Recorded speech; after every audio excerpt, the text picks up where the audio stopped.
I mean, everybody talked about that stench, you know? I mean, the military officer, the guy that drove the creature around, I was sitting across from him. You can't see his face, but I did. And I'm looking this guy in the eyes. I'm thinking, I could be looking at a guy that drove a fucking alien around. You have no idea, dude. You have no idea. How did he describe it? So fucking intense. When I came back from that trip, people were like, how was your trip to Brazil? What was it like, man? They got great, smoothies and coffee. And I'm just like, you guys have no idea. I think an alien spaceship crashed and they recover live aliens. And we made contact and the Americans came in. That's what I'm thinking about. So I told a couple people.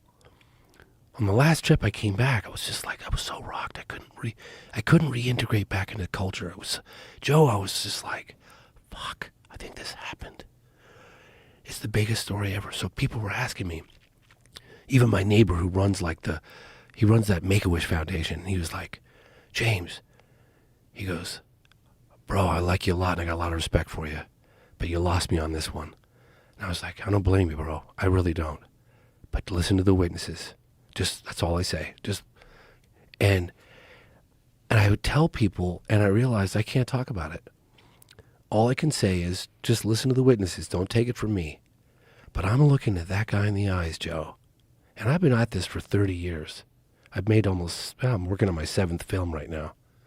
I'm looking this guy in the eyes and I'm like, this guy probably drove an alien around. And it tripped me out so hard. And it ruined his life. He's to get this guy to go on camera, just like a week earlier, he was like, I don't care all the money in the world. I'm never coming forward. The risks are too high. How did it ruin his life? Because you're harboring this secret. You're being watched. You're being told not to ever talk about this. And you're looking over your shoulder all the time. And they call you, the military calls you periodically. They want to know where you are. And he's got this secret inside him that he can't tell the rest of the world.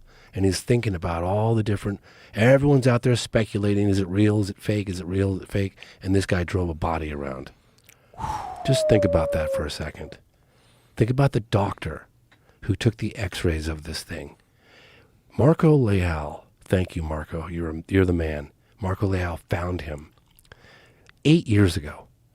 And he was like, he confirmed the story. He was still working at Regional Hospital. He goes, I'll never come forward. Marco kept going every year back and forth. Then he retired. And 4 years after he retired, he agreed to meet with us. He wasn't even sure he was going to go on. And I said, look, man, we'll film you from the back. We'll disguise your voice. Showed us photographs of him at the hospital. We know we've been trying to get at him. Excuse me. At the end of the interview, he said, thank you. I feel so much better. I've been shouldering that burden for 26 years, and I've so desperately wanted to tell somebody, to share that story with the rest of the world. And you meet these people, and you think, why on earth they didn't come to us? They're not trying to sell their story.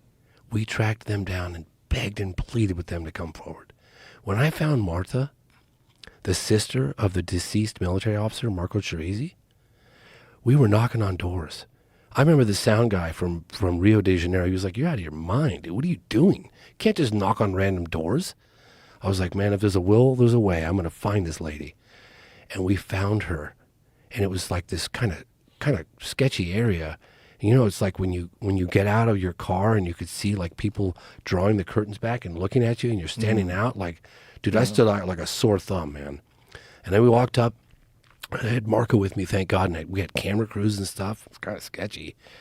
And Marta appears, and her husband appears in this he's a big guy, and he's got like a white beater shirt on, and he looks like he wants to rip my fucking head off. And I'm like, and she's looking at me, and he's just looking at her going, Marta's looking at her husband, and her husband's looking at Marta like, give me the signal, I'll kill this guy. That's the fucking... And I was looking at Marco, and I was like, James, you need to think quick on your feet right now. And I said immediately, please translate this. I'm here to give your brother justice. I'm here to get the story out. Please, talk to me.